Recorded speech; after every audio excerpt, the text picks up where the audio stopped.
ברוך בואך לעזה. תודה המפקד, תמיד השתוקקתי לשרת בעזה. דע לך שזו התגשמות של חלום ילדות שלי, המפקד. יפה.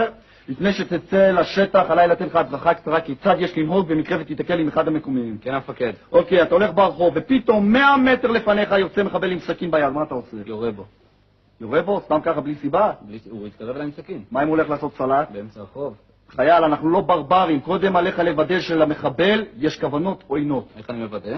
אתה מחכה, אם אתה רואה שהוא לא בא לשחוט אותך, אלא את אחד התושבים, אתה לא מתערב. יש לנו מדיניות לא להתערב בחיי היום-יום השלבים של העזתים. הבנתי. בסדר, הוא ממשיך לרוץ קדימה, והוא מביט לך בעיניים רושפות, מה אתה עושה? יורה בו. יורה בו, בשביל זה יש לך רובה? בשביל לצאת לרחוב ולירות באנשים? לא, אני חשבתי... לא יורה בו ולא כלום, אתה לוקח את זה ומודד את המרחק ממך עד אליו. בשביל מה, המפקד?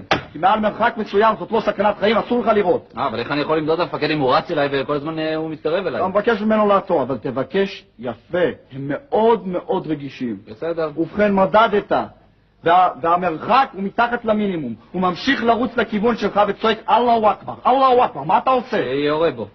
תגיד, יש לך סעיף פסיכיאטרי או משהו? לא. גם בבית אתה יורה בכל מי שצועק אללהו אכבר עם סכין ביד? לא. לא יורה בו, לוקח את הרובה, מכוון כלפי מעלה, ואתה אומר, מחבל יקר, עצור, או שאני נאלץ לירות. הבנתי.